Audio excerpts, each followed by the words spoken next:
Fall of Mughals. The period of the Great Mughals, which began in 1526 with Babur's accession to the throne, ended with the death of Aurangzeb in 1707. Aurangzeb's death marked the end of an era in Indian history. When Aurangzeb died, the empire of the Mughals was the largest in India. Yet, within about 50 years of his death, the Mughal Empire disintegrated. The reasons responsible for the decline of the Mughal Empire in India are wars of succession. The Mughals did not follow any law of succession like the law of primogeniture. Consequently, each time a ruler died, a war of succession between the brothers for the throne started.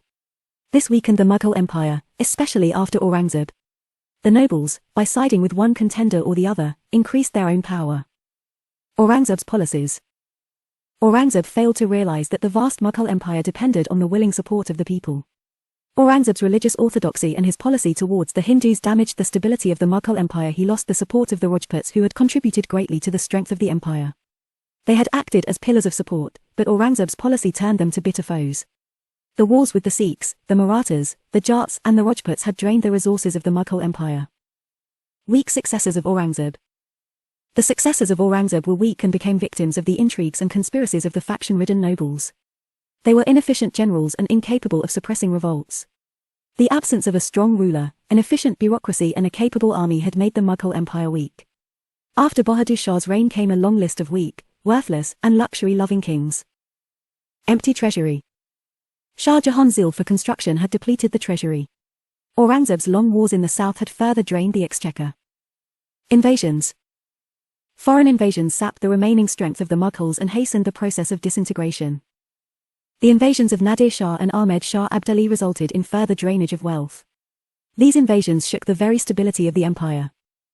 Size of the empire and challenge from regional powers. The Mughal Empire had become too large to be controlled by any ruler from one centre, i.e. Delhi.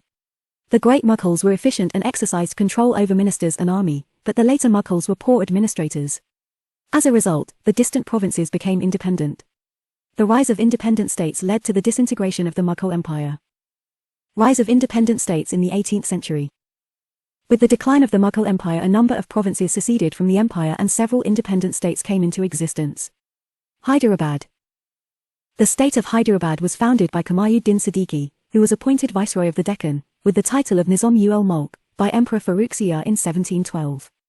He established a virtually independent state but returned to Delhi during the reign of Emperor Muhammad Shah. In 1724, he was reappointed viceroy of the Deccan with the title of Asaf Jah. Bengal. Bengal in the 18th century comprised Bengal, Bihar and Orissa. Murshid Suli Khan was the Diwan of Bengal under Aurangzeb. Farrukhsiyar appointed him Subedar, governor, of Bengal in 1717. Awadh.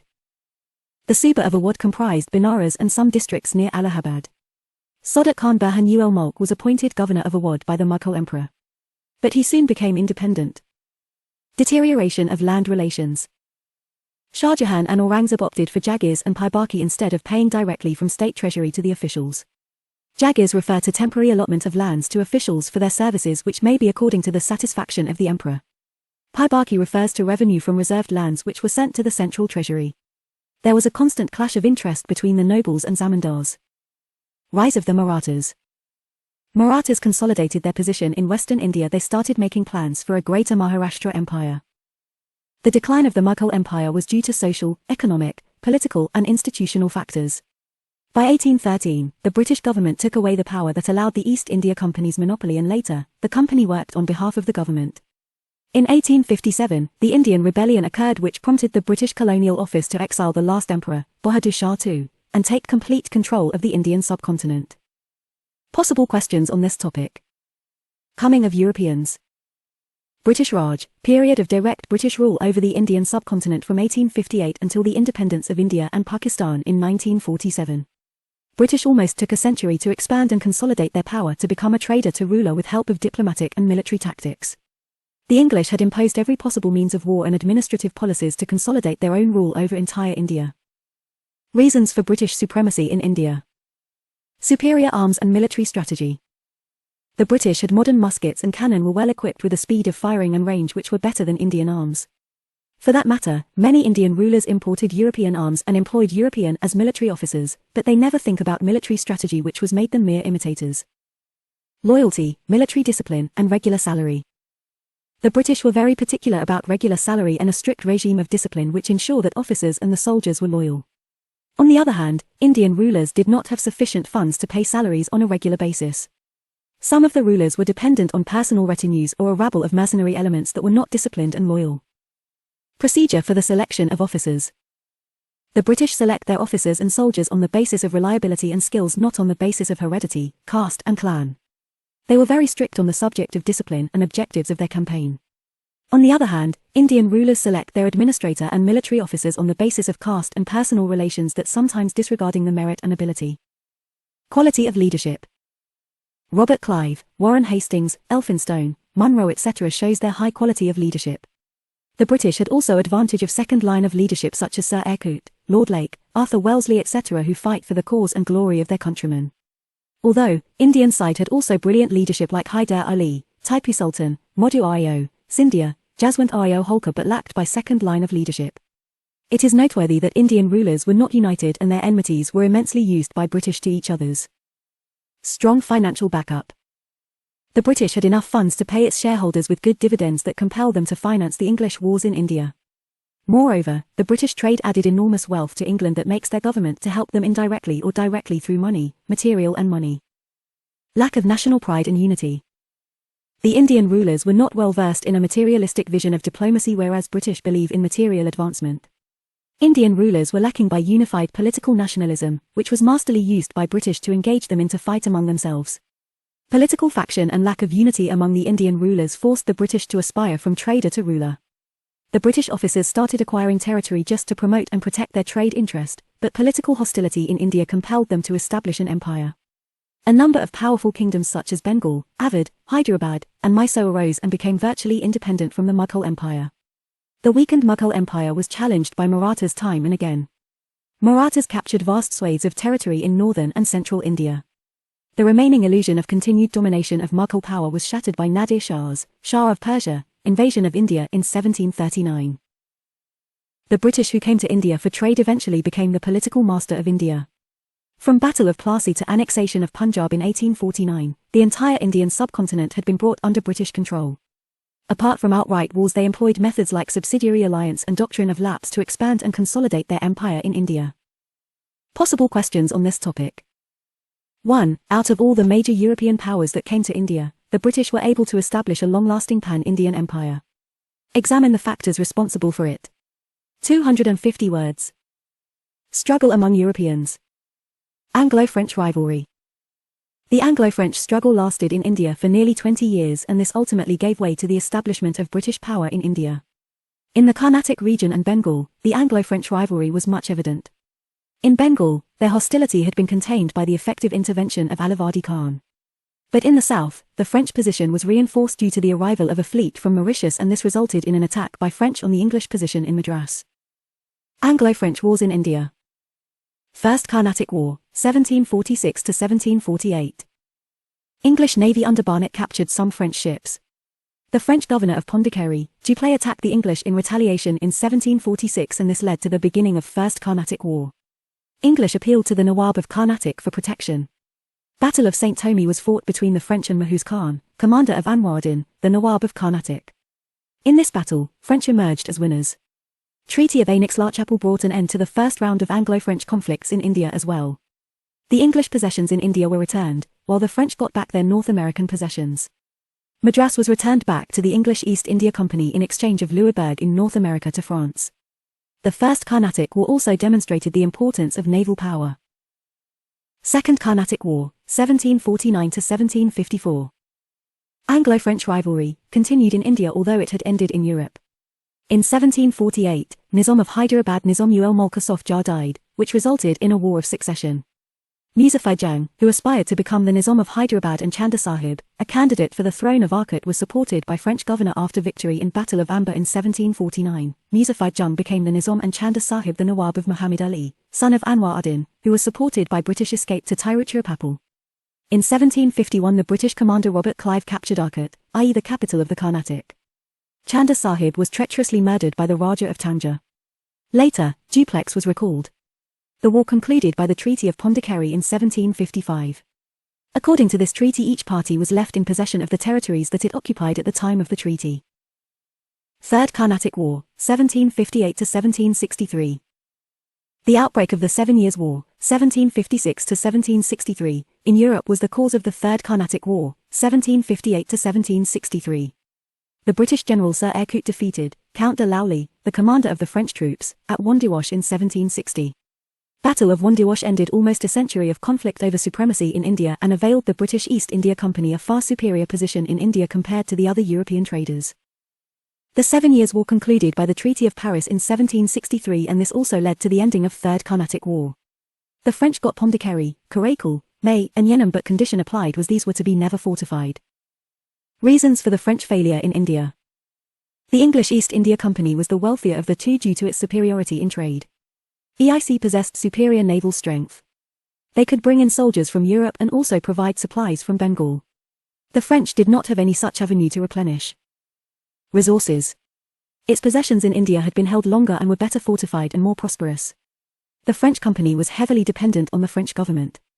Duplessis' mistakes. Duplessis did not pay attention towards improving the finances of the company and did not concentrate his efforts only at own place, and sought no support from the French government for executing his plans. English had 3 important ports, i.e. Calcutta, Bombay, and Madras, which provided them superiority in almost every angle, be it trade or naval power, but French had only 1 port, i.e. Pondicherry. The victory at the Battle of Plassey opened up the British to a rich area, namely Bengal.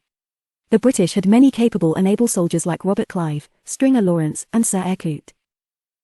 With the Treaty of Paris, Chandanagar and Pondicherry were returned to France, but they were barred from fortifying them or having troops in them. They could only have trading activities. French hopes of building an empire in India were completely dashed. The French agreed to support British client governments, making the British a dominant foreign power in India.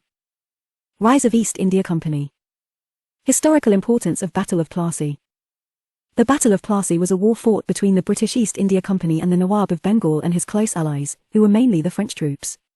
The battle was won on June 23, 1757, leading to the consolidation of the British in Bengal and later expanding other territories of India. The Battle of Plassey was fought at Palashi, on the banks of the Bhagirathi River near Calcutta, and Murshidabad, which was the public capital of Bengal. It was more of skirmishes than a battle according to some historians, who were part of the 7 Years' War fought in India by the British. Background. The company had a strong presence in India and were located in 3 main stations, Fort St. George, Fort William, and Bombay Castle. The British allied themselves with the Nawabs and princes in exchange for security against rebels and any form of external and internal attack. The Treaty of Aix-la-Chapelle of 1748 stopped the direct hostility between the British and the French powers. The treaty did not last long before the two powers were again involved in indirect hostilities. When Alvadi Khan, who was the Nawab of Bengal, died in April 1756, his son Siraj-ud-Daulah succeeded him. The young Nawab immediately laid siege to Calcutta, capturing it and imprisoning several British officials in June 1756. Clive concluded that the only way to secure the interest of the company was to replace Siraj with a friendly Nawab. General Mir Jafar was found as a possible replacement, and a secret agreement was passed to Mir Jafar's residence. The beginnings of British political sway over India may be traced back to the Battle of Plassey in 1757, when the English East India Company's forces defeated Siraj-ud-Daulah, the Nawab of Bengal. The significance of Battle of Plassey can be studied under the following consequences. Financial and political consequences. The company was granted undisputed right to free trade in Bengal, Bihar, and Orissa. It also received the zamindari of the 24 Parganas near Calcutta. The new Nawab, Mir Jafar, was dependent on the British for the maintenance of his position in Bengal. An English army of 6,000 troops was maintained in Bengal. The wealth paid to British immediately after Plassey was a sum of £800,000. Mir Jafar regretted the deal that he struck with British later when he was reduced to a puppet leader only. Prior to 1757, the English trade in Bengal was largely financed through import of bullion from England, but after that year not only bullion imports stopped, but bullion was exported from Bengal to China and other parts of India, which gave a competitive advantage to the English company over its European rivals. Position of British after the battle. The Battle of Plassey was of immense historical importance. It paved way for British mastery of Bengal and eventually the whole of India. It boosted British prestige and at a single stroke raised them to the status of major contender for the Indian Empire. Before the battle, it was only just another European company trading in Bengal. But after Plassey they monopolized trade of Bengal. Plassey had brought about a gradual transformation in the character of the company. In the context of the then politics, military control was synonymous with political body. Thus, the company played a role of commercial cum military cum political body. The rich revenues of Bengal enabled them to organize a strong army and meet the cost of conquest of the rest of the country. Control over Bengal played a decisive role in the Anglo-French struggle where British were finally victorious. The victory of Plassey enabled the company with its servants to amass untold wealth at the cost of helpless people of Bengal. The conflict at Plassey was also crucial for the East India Company's triumph over its French rivals. Robert Clive became the Baron of Plassey. Affairs that occurred after the victory at the Battle of Plassey had changed the British East India Company from a trading company to a central power. Thus, the Battle of Plassey marked the beginning of political supremacy of the English East India Company in India. Battle of Buxar. The battles of Plassey, 1757, and Buxar, 1764, are watershed moments in modern Indian history as they mark the beginning on the rise of British colonial rule in India. They had far-reaching implications in the consolidation of the British Empire in India. It influenced the politico-economic conditions of Bengal in particular and of India in general. Background to Buxar. The Battle of Plassey resulted at the end of the French forces and was a major turning point in modern Indian history that led to the consolidation of the British rule in India. The British became the paramount European power in Bengal. Battle of Buxar. Consequences. The defeat of the Great Mughal House was very significant and it stamped the British troops as one of the potent forces of the Indian subcontinent. The Treaty of Allahabad formally gave the British East India Company the right to exact revenue from the eastern province of Bengal, which turned the economic fortune of the company. Robert Clive set up the infamous dual system of administration in Bengal, wherein the company acquired the real power, while the responsibility of administration rested on the Nawab of Bengal. Under the dual or double government system, the company got both the Diwani, revenue, and Nizamat, civil administration, functions of Bengal. Thus, virtual power went into the hands of Britishers without any responsibility, which created confusions, anarchy, and economic loot of India began. The British victory at Buxar ensured that there were no significant forces left to challenge its position in the eastern part of the subcontinent.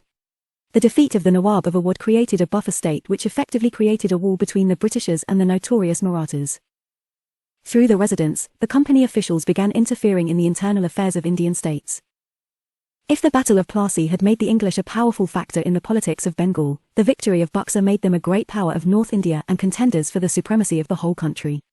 The Buxar battle resulted in strong foothold of British as not only economic power but also political power in India. India under East India Company's rule. Trade policies. With coming of British colonialism in India, the economic policies followed by British were more concerned about protection and promotion of the economic interests of their own country rather than development of Indian economy under British rule. The policies followed by the company rule brought about a fundamental change in the structure of the Indian economy, transforming India into a supplier of raw materials and a consumer of finished industrial products from Britain. There were three broad stages of British colonialism in India. The economic impact of British rule in India is also studied under these stages to assess the full meaning of British rule. Mercantile development, 1757 to 1813. The East India Company began to use its political power to monopolize the trade in India. It dictated the terms of trade in its dealings with the traders and merchants of Bengal.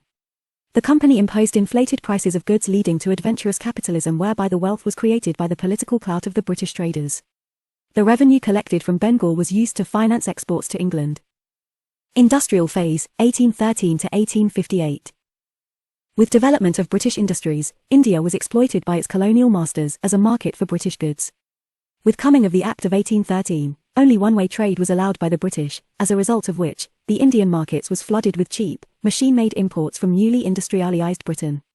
This led to loss of Indian market and foreign market for traders of the country. Now, Indians were forced to export their raw materials to Britain and import the finished goods. They imposed heavy imports duty on the Indian products exported to England in order to discourage them in the British market. Financial phase, 1860 onwards.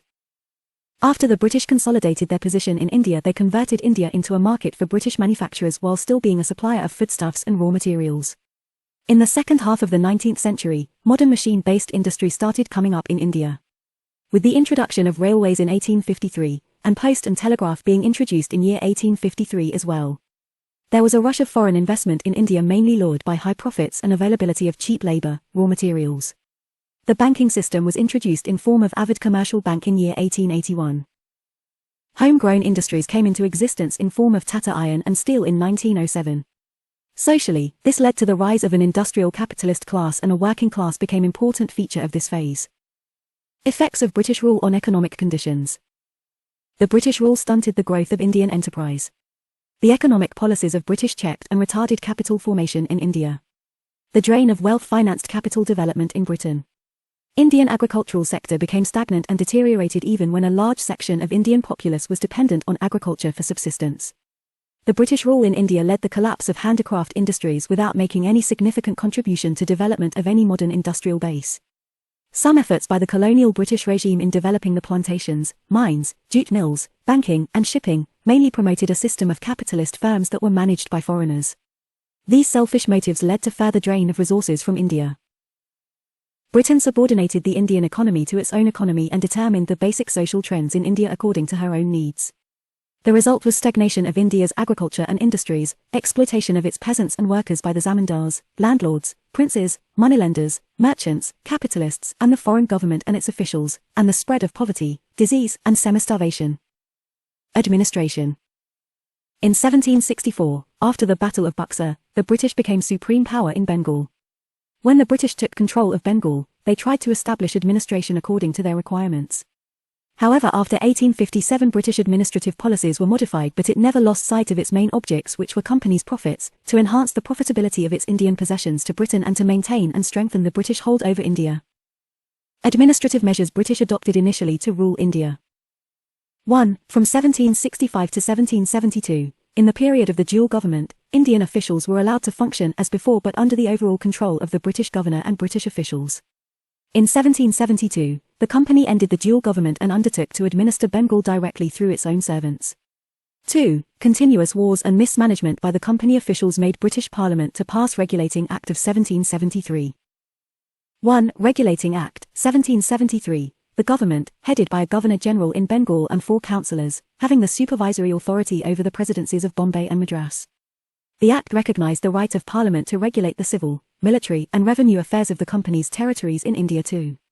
Pitt's India Act, 1784 gave the British government supreme control over the company's affairs and its administration in India.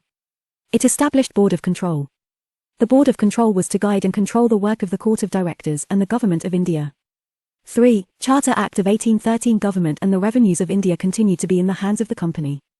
The company also continued to appoint its officials in India. 4. Charter Act of 1833 Government of India was reconstituted on a new model which gave it in all India character.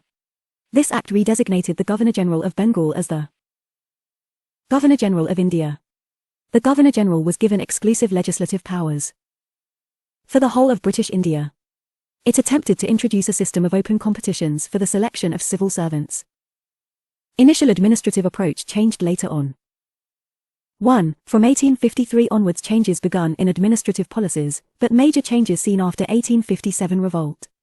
2. Charter Act of 1853 separated, for the first time, the legislative and executive functions of the Governor-General's Council. It introduced, for the first time, local representation in the Indian, Central, Legislative Council. It introduced an open competition system of selection and recruitment of civil servants. The covenanted civil service was thus thrown open to the Indians also. 1. Government of India Act of 1858 abolished the East India Company, and transferred the powers of government, territories, and revenues to the British Crown. It ended the system of double government by abolishing the Board of Control and Court of Directors. It created a new office, Secretary of State for India, vested with complete authority and control over Indian administration. 2. In pursuance of this policy of association, 3 acts were enacted by the British Parliament in 1861, 1892, and 1909. 3. Act of 1861 made a beginning of representative institutions by associating Indians with the lawmaking process. 4. Act of 1892 it increased the functions of legislative councils and gave them the power of discussing the budget. 5. And addressing questions to the executive. 5. Act of 1909 provided, for the first time, for the association of Indians with the executive councils of the Viceroy and governors. Satyendra Prasad Sinha became the first Indian to join the Viceroy's Executive Council. He was appointed as the Law Member 6. Government of India Act of 1919 relaxed the central control over the provinces by demarcating and separating the central and provincial subjects. The central and provincial legislatures were authorized to make laws on their respective list of subjects. It introduced, for the first time, bicameralism and direct elections in the country. It provided for the establishment of a public service commission. It separated, for the first time, provincial budgets from the central budget and authorized the provincial legislatures to enact their budgets. 7. Government of India Act of 1935 introduced provincial autonomy. the provinces were allowed to act as autonomous units of administration in their defined spheres. It provided for the establishment of not only a Federal Public Service Commission but also a Provincial Public Service Commission and Joint Public Service Commission. Factors that led to such change in the approach. 1. 1857 revolt against British policies. 2. English education and interaction between the Indian and the Western cultures helped Indians to know the world affairs. This raised aspirations of the people which forced British to change in administrative process. 3. Establishment of Indian National Congress in 1885 forced British to include Indians in administration. The revolt of 1857 gave a severe jolt to the British administration in India and made its reorganization inevitable. Some of the British administrative policies were highly effective which are even today reflecting in Indian government administration. Regulating Act of 1773. Introduction. The Regulating Act of 1773 got introduced to establish a central administrative system in British India. The Act was brought to regulate the activities of the British East India Company. It was an initiative of the British Parliament to bring an administrative reform in British India. Facts for prelims. This Act permitted the company to retain its territorial possessions in India. It changed the post of Governor of Bengal to Governor-General of Bengal. Establishment of Supreme Court in Calcutta. For the first time, the British Cabinet was given the right to exercise control over Indian affairs. Key provisions of the Act, major features. Introduction of the Office of the Governor-General of Bengal. The Office of the Governor of Bengal was redesignated as the Office of the Governor of the Presidency of Fort William, also known as Governor-General of Bengal. Lord Warren Hastings was the first person to hold this designation. Creation of Executive Council to assist the Governor-General. The Executive Council of 4 members was created to assist the Governor-General.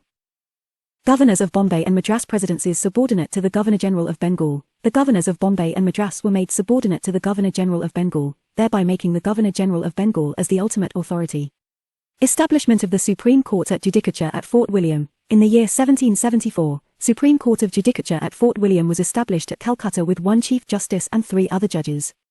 The jurisdiction of this court extended to all areas lying under the Bombay, Madras, and Bengal Presidency. Reforms to curb corruptions. This act brought prohibition on the servants of the company from engaging in any private trade or accepting bribes and gift from the local people. The directors of the company were to be elected for a period of 5 years and 1/4 of them used to retire every year. There was no procedure for re-election available. The contribution of the Act. Changes in the structure of judiciary. This enactment is considered to be a landmark enactment as it brought a lot of dynamic and significant changes in the structure of judiciary in the country. Court of Directors, COD. The Act brought some important changes in the Constitution of Court of Directors, COD. For the first time, the political and administrative functions of the company were recognized. This Act also laid down the foundation of the central administration in the country.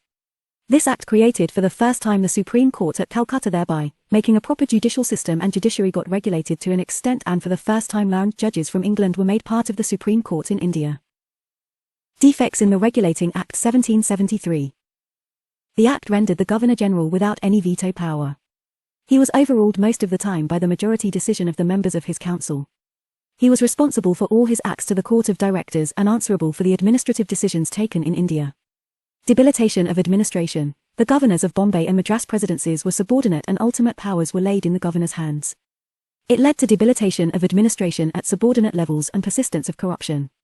Lack of division of powers. The provisions regarding the powers and jurisdictional issue of the Supreme Court at Fort Williams were vague and defective. It did not specify the division of powers of the Governor-General and the Supreme Court. Company officials' conduct was under the Supreme Court's purview, resulting in tensions between the Governor-General and the Apex Court. The Act was silent on the status or concern of people of India who were paying revenue to the East Indian Company. The Parliament was ineffective in scrutinizing the reports sent by the Governor-General. Conclusion. The Regulating Act brought the system of central administration and Parliament control with the concept of a Supreme Court acting as a supreme judicial body. Regulating Act also depicted the status of the central government under the control of Parliament for all its acts, and all central government decisions will be taken by the majority. No related posts found. Pitt's India Act 1784. Features. 1. It was the Pitt's India Act which distinguished between the commercial and political functions of the company. 2. It was the first step taken by the British government to control and regulate the affairs of the East India Company in India. 3. It recognized, for the first time, the political and administrative functions of the company. 4. It laid the foundations of central administration in India. 5. It designated the Governor of Bengal as the Governor-General of Bengal and created an executive council of 4 members to assist him.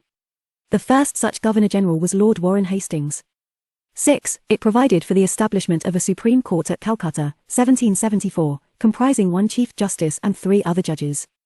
7. It prohibited the servants of the company from engaging in any private trade or accepting presents or bribes from the natives. 8. It strengthened the control of the British government over the company by requiring the Court of Directors, governing body of the company, to report on its revenue, civil, and military affairs in India. 9. It made the governors of Bombay and Madras presidencies subordinate to the Governor-General of Bengal, unlike earlier, when the 3 presidencies were independent of one another. 10. It was the Pitt's India Act which distinguished between the commercial and political functions of the company. Charter Acts of 1784, 1793, 1813, 1833, 1853. Charter Act of 1813. Features. 1. Charter Act of 1813 ended the monopoly of the East India Company in India. The company's monopoly in trade with China and trade in tea with India was kept intact. 2. The company's rule was extended to another 20 years. 3. The Act granted permission to the persons who wished to go to India for promoting moral and religious improvements. Christian missionaries. 4. This Act regulated the company's territorial revenues and commercial profits. It was asked to keep its territorial and commercial accounts separate. 5. The company's dividend was fixed at 10.5% per annum.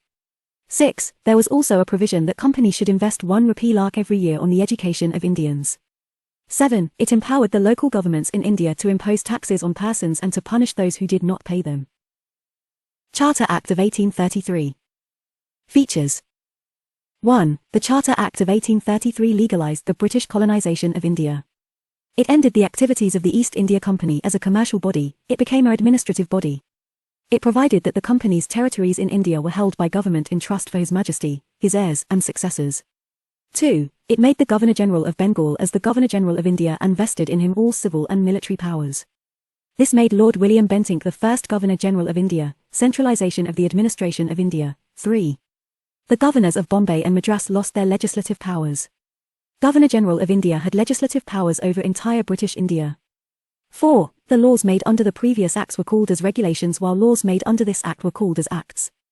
5. This act introduced a system of open competition for selection of civil servants, and stated that the Indians should not be debarred from holding any place, office, and employment under the company. It also provided the Hailey-Berry College of London should make quota to admit the future civil servants. However, this system of an open competition was not effectively operated in near future. 6. The Governor-General in Council had the authority to amend, repeal or alter any law British Indian territories. The Governor-General's Council was to have 4 members again, 4th member had limited powers only. 7. For the first time, the Governor-General's government was called Government of India and the Council was called India Council. 8. Indian Law Commission was established to codify all Indian laws. The first Law Commission had Lord Macaulay as its chairman. 9. This act also directed the Governor-General in Council to adopt measures to mitigate the state of slavery, persisting in India since Sultanate era. 10. It laid down regulation of establishment of Christian establishments in India and the number of bishops was made 3. Charter Act of 1853. Features. 1. The Charter Act of 1853 empowered the British East India Company to retain the territories and the revenues in India in trust for the Crown not for any specified period, unlike the previous Charter Acts of 1793, 1813, and 1833 which renewed the Charter for 20 years. 2. This act was passed when Lord Dalhousie was the Governor-General of India. Governor-General's Office.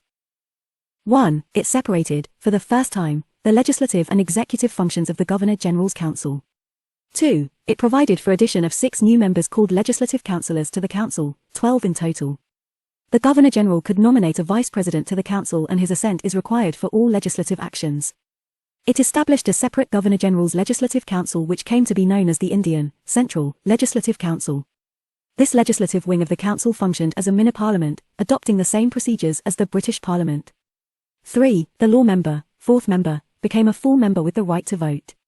4. The 12 members were, 1 Governor-General, 1 Commander-in-Chief, for members of the Governor-General's Council, 1 Chief Justice of the Supreme Court at Calcutta, 1 regular Judge of the Supreme Court at Calcutta, and 4 representative members drawn from company servants with at least 10 years tenure, appointed by the local governments of Bengal, Bombay, Madras, and northwestern provinces.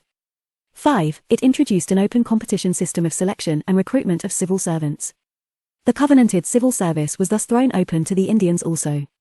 Accordingly, the Macaulay Committee, the Committee on the Indian Civil Service, was appointed in 1854.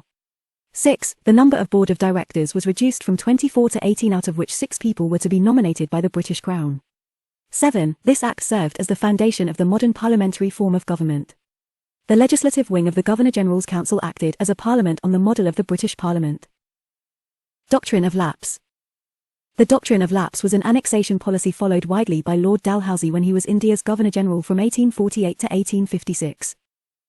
According to this, any princely state under the direct or indirect, as a vassal, control of the East India Company where the ruler did not have a legal male heir would be annexed by the company. As per this, any adopted son of the Indian ruler could not be proclaimed as heir to the kingdom.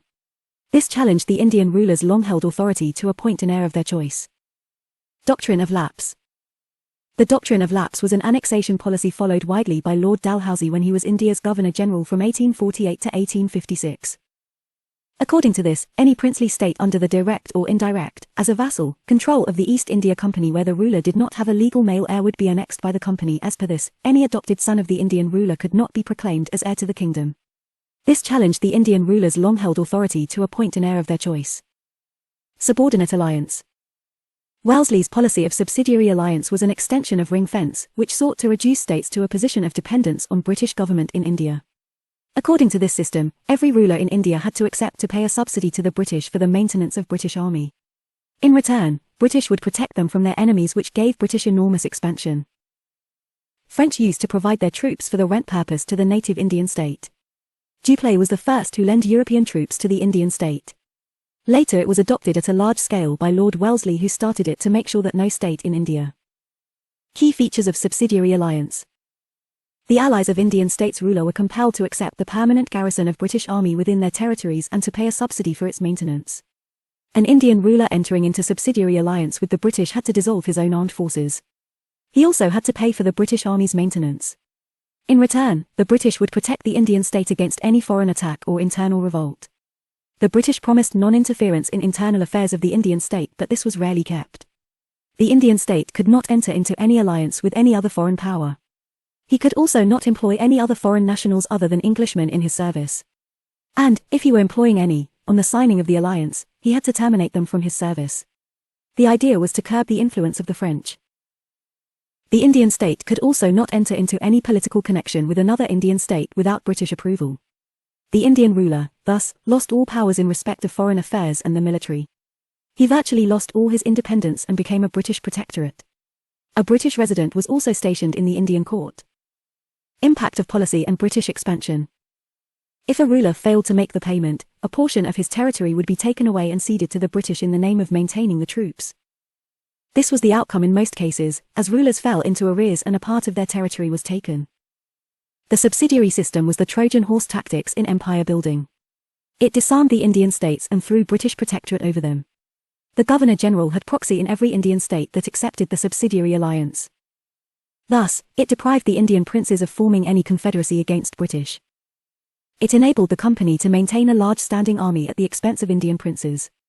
According to the Wellesley himself, by the establishment of our subsidiary forces at Hyderabad and Pune, an efficient army of 22,000 men are stationed within the territories or on the frontier of foreign states, and is paid by foreign subsidies.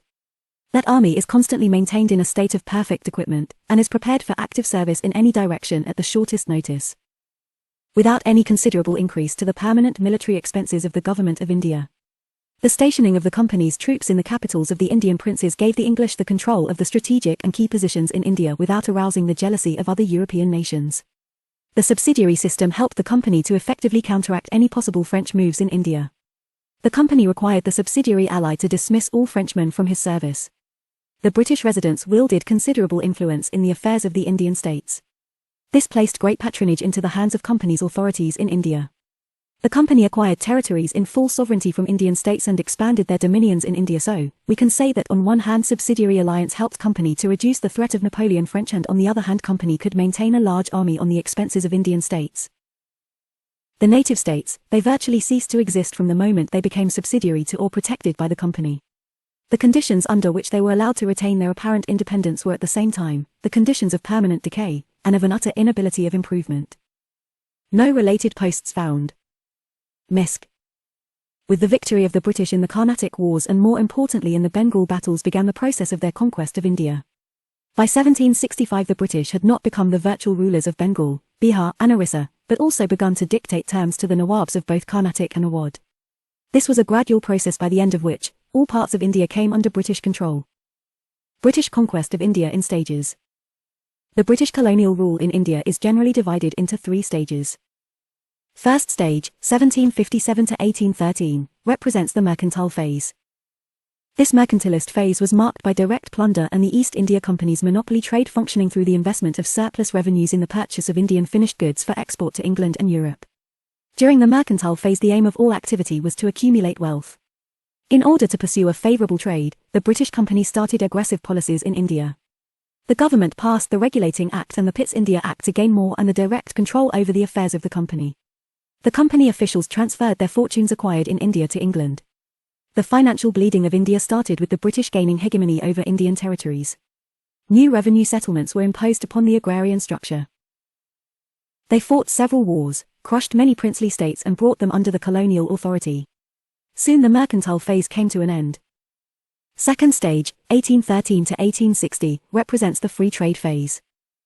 By the dawn of the 19th century, the British became an industrial power following Industrial Revolution in England. It was in need of raw material to feed its industries. The emerging capitalist class found the company a stumbling block for its market. During this period, India was converted rapidly into a market for British textiles and a great source for raw materials. Traditional handicrafts were thrown out of gear. The company's monopoly in India was bitterly attacked by the British industrial community. Thus, the need for raw material and markets for the British manufactured goods resulted in the formulation of free trade policy towards India. The special feature of this policy was that it was a one-way traffic wherein British goods entered India virtually free while Indian products entering Britain faced high tariffs. The protective policy towards British trade was thoroughly guarded, leaving India-made products to face stiff competition. Revenue and expenditure policies of the Britishers were also exploitative in nature. Huge expenditure on army, pensions and salaries of Englishmen, etc., incurred by the British imperial power had been borne by Indians by paying high doses of taxes. Third stage, 1860 onwards, represents the finance capital phase. During this phase, finance imperialism began to entrench itself through the managing agency firms, export-import firms, exchange banks, and some export of capital. Britain, of course, kept India as her most important colony where British capital could hope to maintain a haven. For her survival, Britain decided to make massive investments in various fields: rail, road, postal system, irrigation, European banking system, and a limited field of education, etc., in India by plundering Indian capital. It is said that railway construction laid the foundation for a new stage of colonial exploitation. With the opening up of the country, private capitalist investment from Britain came to India. But unfortunately, such British investment was not meant for India's industrial development. The basic motive behind such investment was the commercial penetration of India, its exploitation as a source of raw materials and markets for British manufactures. This was, in fact, one of the principal contradictions of imperialism-colonialism in India. Britain's supremacy in the world economy for nearly 200 years lay in the utter neglect and plunder of her most important colony India. India's economic life was redirected towards servicing the interests of British imperial power. Internal needs of the country were of no concern to the lone colonizer of the world. Famine policy. During the 18th and 19th centuries, the people of India were ravaged by a series of cataclysmic famines, precipitated less by failures of nature and more by colonial policies, such as of rack renting, both legal and illegal, neglect of agriculture, free trade policies and additional levies for wars. The famine codes of British had main objective to save lives at minimal cost to the colonial exchequer. There were 31 famines in 120 years of British Raj, the last one killed 4 million people in 1943. Famines during pre-British era. Famine in Indian subcontinent is a chronicle feature. Agriculture in India is heavily dependent on a suitable climate. A summer monsoon is a must for the irrigation of crops. Lack of rainfall and droughts had led to several famines in India between 11th and 17th centuries severely. Droughts cause extreme scarcity of water and thus results in crop failure. On the other hand, floods and earthquakes can destroy the crops or food storage places. These all result in food scarcity and eventually famines. E.g., Deccan famine of 1630. Famines during colonial era. India was hit by recurrent famine from 1760 AD to till 1943 AD. As per British sources, there were more than 85 million Indians died in these famines, which were in reality genocides done by the British Raj. E.g., Dodgy Barra famine or Skull famine of 1788-94 killed around 11 million people. Bengal famine of 1943 killed more than 3 million people. Apathy of British rulers was evident in their policies. The famines were a product both of uneven rainfall and British economic and administrative policies. Colonial policies.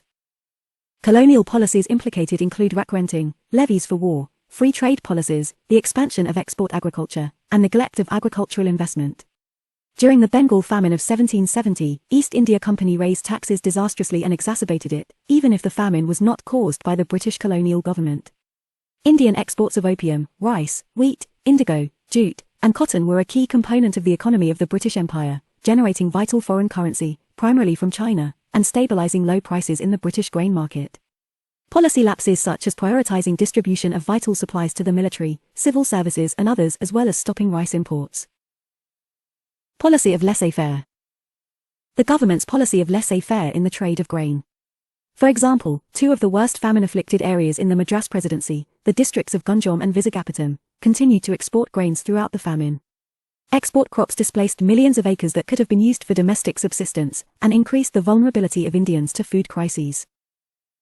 Others dispute that exports were a major cause of the famine, pointing out that trade did have a stabilizing influence on India's food consumption, albeit a small one. The large-scale loss of life due to the series of famines between 1860 and 1877 was the cause of political controversy. Attitude of viceroys. Curzon stated that such philanthropy would be criticized, but not doing so would be a crime. He also cut back rations that he characterized as dangerously high, and stiffened relief eligibility by reinstating the temple tests. 79. Between 1.25 and 10 million people died in the famine. Infrastructure. The failure to provide food to the millions who were hungry during the famines of the 1870s has been blamed both on the absence of adequate rail infrastructure and the incorporation of grain into the world market through rail and telegraph. Famine codes. British codes were explicit in casting a duty on public officials to spend the minimum that was necessary, only to prevent the loss of lives, and nothing beyond that. The famine codes of the past recognized that non-farm rural poor persons, like artisans and weavers, may be very hard hit by famine, but did little to address their food needs, although they were not equipped physically and culturally to participate in the kind of manual labor that is required in public relief works. Those who are most vulnerable in times of food scarcity are old people, single women, disabled people and children. Colonial codes contained niggardly provisions for them of gratuitous relief. The above conditions were worsened by rapidly growing population, increasing household debt, stagnant agricultural productivity, increased social stratification, and alienation of the peasant class from their landholdings. The natural disasters like cyclone, floods and droughts wreaked havoc at times. During episodes of food scarcity caused by drought and failure of the rains of the kind that looms over large parts of India today, district authorities in India are still substantially guided by updated versions of famine codes that were initially developed by colonial administrators. Bengal famine of 1943. The British had a ruthless economic agenda when it came to operating in India, and that did not include empathy for native citizens. Under the British Raj, India suffered countless famines. But the worst hit was Bengal. The first of these was in 1770, followed by severe ones in 1783, 1866, 1873, 1892, 1897, and lastly 1943-44. Previously, when famines had hit the country, indigenous rulers were quick with useful responses to avert major disasters. After the advent of British rule, most of the famines were a consequence of monsoonal delays along with the exploitation of the country's natural resources by the British for their own financial gain. Yet they did little to acknowledge the havoc these actions wrought. Reasons of famine. Under the Mughal rule, peasants were required to pay a tribute of 10 to 15% of their cash harvest. This ensured a comfortable treasury for the rulers and a wide net of safety for the peasants in case the weather did not hold for future harvests. In 1765, the Treaty of Allahabad was signed and the East India Company took over the task of collecting the tributes from the then Mughal Emperor Shah Alam II. Overnight the tributes, the British insisted on calling them tributes and not taxes for reasons of suppressing rebellion, increased to 50%. The peasants were not even aware that the money had changed hands. They paid, still believing that it went to the emperor. Partial failure of crops was quite a regular occurrence in the Indian peasant's life. That is why the surplus stock, which remained after paying the tributes, was so important to their livelihood. But with the increased taxation, this surplus deteriorated rapidly. Underlying causes of the famine included inefficient agricultural practices, dense population, and depeasantization through debt bondage and land grabbing. The colonial rulers continued to ignore any warnings that came their way regarding the famine.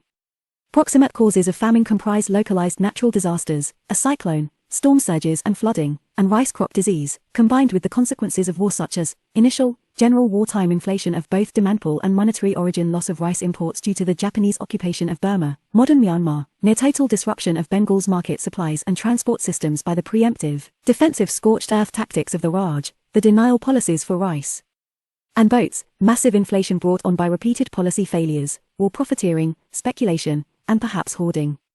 The government prioritized military and defense needs over those of the rural poor, allocating medical care and food immensely in the favor of the military, laborers in military industries, and civil servants. Consequences of famine. The two waves, starvation and disease, also interacted and amplified one another, increasing the excess mortality. Widespread starvation and malnutrition first compromised immune systems, and reduced resistance to disease led to death by opportunistic infections. The social disruption and dismal conditions caused by a cascading breakdown of social systems brought mass migration, overcrowding, poor sanitation, poor water quality and waste disposal, increased vermin, and unburied dead. All of these factors are closely associated with the increased spread of infectious disease. Men sold their small farms and left home to look for work or to join the army, and women and children became homeless migrants, often traveling to Calcutta or another large city in search of organized relief, leading to huge migration. One of the classic symptoms of famine is that it tends to intensify the exploitation of women. Sales of women and girls, for example, tend to increase even before the famine. Sexual exploitation of poor, rural, lower caste and tribal women by the Jotedars had at times been socially sanctioned, and during the crisis, women turned to prostitution in great numbers. Another severe hardship of the crisis, the cloth famine, left nearly the entire population of the immiserated poor in Bengal naked or clothed in scraps through the winter.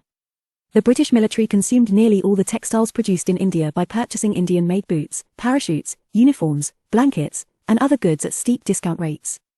The famines lead to widespread unsanitary conditions, catastrophic hygiene standards, and the spread of disease. The cloth famine saw a scarcity of clean clothing, or any clothing at all. Disposal of corpses in rivers and other water supplies contaminated drinking water. Large-scale migration led to the abandonment of the utensils and facilities necessary for washing clothes, preparing food, and taking care of other necessities of life. All this clearly indicate that we must not forget our past in this era of abundance of almost everything. There must be self-restraint at individual level to use food and other resources judiciously in order to make our own choice morally right as well. No related posts found. Agricultural policies. EIC used every strategy in arsenal to colonize India. They participated in internal feuds, did treaties, and used conspirators against their own ruler. Colonize countryside. Get Diwani rights of 100 million acres of land after Battle of Buxar. Decreased power of tribals by making forest a state property and monitoring their movement. More number of police stations and control over village headmen and zamindars. Deindustrialization by destroying Indian export and dumping Indian market with cheap British goods led to artisans' movement to village. British through revenue and crop models took full control over them. Revenue resources. Main source was land from which they collected revenue based on permanent settlement, Ryotwari and Mahalwari system. They realized that they could use land for raw materials desired in their own country. So, they forced farmers to grow cash crops like tea, coffee, indigo etc. Through subsidiary alliance system, drain of wealth by direct or indirect ways. Redefine rights of people. Decreased right of tribals over forest. Thus most of them became laborers in tea plantation or mining. Farmers no more have the right to grow according to choice. Right of village headmen was disturbed by forcing them to sign in place of riots on what to grow in field. Crops. British realized that they can use Indian field for raw material desired at home. So they forced farmers to grow crops like tea, coffee, indigo, cotton etc. It led to multifold problems. 1. Farmers don't have the right to grow what they wanted. 2. Farmers used to grow grains for self-consumption but British interference created problem. It was one of the reason that famine of Bengal took place. Indigo was one such crop used by British. Indigo requires lots of water, so farmers cannot cultivate other crops like rice after its cultivation. This led to Blue Rebellion where peasants refused to cultivate it, followed by Indigo Commission in Bengal by Govt. Permanent settlement. Permanent settlement system was introduced by Lord Cornwallis to ensure predictable and steady flow of revenue and improve revenue base by encouraging landlords to improve land productivity, but result was not as intended by Britishers. Under settlement, they could retain it for long duration provided they paid rental. Since rental was fixed but not tax that could be taken from tenants, they could resort to rack renting and extract maximum for their pocket. Instead of improving land productivity, they exploited farmers by arbitrarily keeping high taxes. They could easily live lavishly under existing system. Consequently, big landlords lived luxuriously in cities and gave their zamindari rights to minor landlords. This led to sub-infeudation whereby there were as many as 70 intermediaries between British and peasants. This led to large-scale deprivation of peasants and revenue loss of Britishers. Consequently, Mahalwari and Ryotwari was introduced in rest of India. Though peasants were exploited in these systems also, but absentee landlordism was not found. Permanent settlement was introduced in UP, Bihar, West Bengal and Odisha, which happens to be among poorest states in India. No related posts found. Foreign policies. Introduction. By 1818 the British had conquered almost the whole of India except Punjab and Sindh, and their annexation too was only a question of time. After completing the empire-building process, the British followed a twofold policy for the consolidation of the Raj, namely, the introduction of a suitable administrative system and making arrangements for ensuring security of the newly conquered territories. The latter effort constitutes the frontier and foreign policy. Did India before 1947 had an independent foreign policy of her own? The following arguments in support explain to a certain extent, India did have one under the British rule. The invasions of Afghanistan and Persia, Iran, and the plundering expeditions of the frontier tribes which had been going on for a long time ended with the consolidation of British rule in India. Being a big and strong component of the empire, India always had some weight in the formulation of British foreign policy. Because of distance between India and England, the British government of India always had some discretion and a certain degree of initiative in the formulation of foreign policy of India. Moreover, the British imperial interests in some spheres coincided with those of India, such as those involving Russia, Persia, and China, which gave a fillip to the evolution of India's foreign policy. Despite these arguments, we must remember India was a colony. The foreign political activities of the colonial government, even though termed as India's foreign policy, but these were directed towards the larger interests of British imperialism. Period of India's foreign policy under British. It is generally believed that the British East India Company began to evolve its foreign policy by establishing relations with the Indian states. These states were compelled to surrender their foreign relations to be controlled by the paramount British power. The other starting point is 1818, which inaugurated an era of consolidation of the Raj by the company.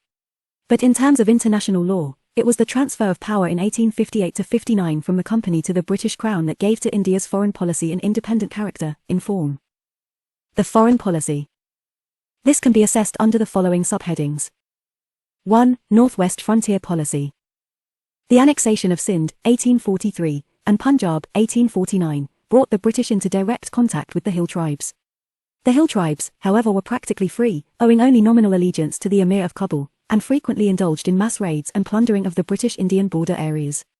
Since the northwest frontier was under two different provincial governments, namely Punjab and Bombay, there developed two distinct methods of administering the frontier and conducting relations with the tribes. On the Sindh frontier, where the valleys were broader and less tortuous than in the Punjab and where the cultivated land was not very close to the tribal areas, the closed frontier system was adopted. Under this system, the frontier was patrolled, and no tribesman from beyond the border was allowed to enter British territory without a pass. The Punjab frontier, on the other hand, was kept an open frontier. For its protection, forts and garrisons were built to guard the narrow passes. During the early phase, it was Lord Dalhousie's policy which served as a grand strategy to keep the frontier under control. Fines were imposed as a punishment for plunder and murder, blockades for keeping crisis within certain limits, and expeditions were led against the tribes which resorted to mass plunder and rampage. The policy of sending punitive expeditions and blockades was described as butcher and bolt policy. Between 1849 and 1893, as many as 42 such expeditions were carried. The Durand Line, 1893. On Lord Lansdowne's insistence, Mortimer Durand was appointed to negotiate a boundary agreement with the Emir of Kabul, settling forever the responsibility of the Kabul government concerning the tribes on the Indus border. This divided the tribal area between Afghans and the British. Further, this agreement proved helpful to the British for developing communications in the region, for collection of taxes, particularly salt tax, and interfering in their customs. Later, Lord Curzon, the Governor-General, 1899 to 1905, proposed the withdrawal of British Indian regular troops and replacing them with bodies of tribal levies.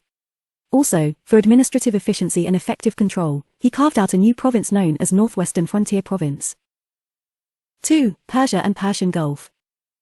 The region consisting of Persia, the coast of Arabian Sea and the Persian Gulf was strategically very important to the British as it contained the approach routes through land and sea to India. After two Afghan wars, Persia by the Treaty of 1907 was divided into British and Russian zones. However, increasing German influence in the region, Russian Revolution in 1917, coup in 1921 to restore Persian independence, resulted in incessant war among superpower in the region. On the sea route, the British established control over strategic areas. Significant among such places were Mauritius, Zanzibar, Muscat, Bahrain, Kuwait, Oman etc. 3. Tibet. Having no threat from Tibet, a state which had given up warlike activities, and China being militarily weak at that time, the British interest in Tibet was purely commercial to begin with. Warren Hastings showed keen commercial interest in the region and sent two missions, one in 1774 and another in 1783. But the isolationist and suspicious Dalai Lama, the ruler, declined the offer of establishing trade relations. Later, Curzon was determined to bring Tibet under the British control. Though the government in England was reluctant to sanction any interference in the Tibetan affairs, Curzon was however able to extract permission to send Colonel Francis Younghusband to Tibet, in 1904. After the Chinese Revolution of 1911, the Dalai Lama announced his independence. The British, instead of recognizing Tibet as an independent state, invited representatives of China and Tibet to a tripartite conference in Shimla in 1913, and decided to draw a boundary between Tibet and British India which is named after Henry McMahon. 4. Nepal. Between the northwest frontier and Tibet, there was a chain of small principalities. With the expansion of British Empire in this region, these small principalities came into contact with the British. The first among them from the western side was the Hindu Gorkha Kingdom of Nepal. The Gorkhas conceded the occupation of Kumaon, Garhwal and Shamal Hills region to the British by the Treaty of Sugauli in 1816. It is important to note that the British did not depend solely on the high ranges of the Himalayas to provide India protection from the north. To them the Kingdom of Nepal was a stable and secure buffer between India and Tibet or China. Nepal displayed no signs of entertaining any sentiments against the British. Relations between them were of peaceful coexistence and confidence. Further, without any formal alliance treaty, the Nepalese government molded their foreign policy in accordance with the British interests. 5. Sikkim. Civilized by the Tibetan monks and ruled by its aristocratic family, Sikkim was an independent country by the closing decades of the 18th century. The Gorkhas temporarily established their control over it. The British, however, restored its independence, and in 1861 declared it their protectorate, much against the wishes of Tibet. 6. Bhutan. Being poor, the Bhutanese frequently raided the plains for looting wealth. When they kidnapped Raja of Cooch Behar, who was a British protectorate, Warren Hastings attacked Bhutan, and as a result of the Bhutanese defeat, a small strip of land was annexed to the British territories. The British, annoyed with such activities on the border, unleashed the policy of repression and reprisal and established their authority in the Younghusband Expedition, 1904–2006. The Bhutanese offered full support. Finally, through the efforts of Charles Bell, a treaty of friendship was signed at Punakha, 1910, which recognized the Bhutanese ruler as sovereign in all matters except foreign relations, which were placed under the British control. 7. Northeastern Frontier Agency, NEFA. The hill region between Bhutan and Burma was inhabited by the hill tribes. Exhibiting strong and warlike spirit, they raided the plains to mitigate their poverty. Their predatory attacks became a matter of great concern for the British administration, particularly after 1826 when Assam was incorporated into India. To pacify them, the government of India adopted the policy of offering them gifts and guaranteed protection. When the British frontier reached the watershed of the mountain ranges, they established a chain of posts and made the Tibetan government recognize the line which is known as the McMahon Line. Burma, the eastern neighbor of India during the late 18th and early 19th centuries, was an expanding empire. Though its conquests extended its frontier over Thailand on the east, however on the west over Manipur and Assam and the Burmese encroachments, it led to three major wars with Burma, first in 1824–26, second in 1852, and last in 1885, which resulted in the conquest of the whole of Burma by the British. Conclusion. The above foreign policy stances results in following broad conclusions. The British Indian foreign policy had been largely shaped by the fact that in Asia, there were two great powers, namely, Russia and China, and their relations at a given time determined the political developments in India. In India, the British power was rapidly advancing towards the northwest in search of a natural frontier and to ensure the security of its empire. However, in evolving foreign policy, the Russian peril was a factor to reckon with throughout the 19th century. India's geographical position was another determining factor in its foreign policy. India was surrounded by small states which in themselves were not a threat to India's security, but being militarily weak they tempted foreign powers like Russia to attack them and consequently pose a danger to India. Moreover, India's frontier line was inhabited by warlike tribes, who would threaten the peace of the frontier, thereby making it vulnerable and a weak line of defense. Careful evaluation of the British policies in India clearly establishes that the British consolidated the Raj by organising state administration and by taking deep interest in ensuring that India did not suffer any foreign invasion. On the whole yet, it has to be remembered that the entire foreign policy of the British in India was directed towards safeguarding the worldwide imperialist interests of Britain. No related posts found.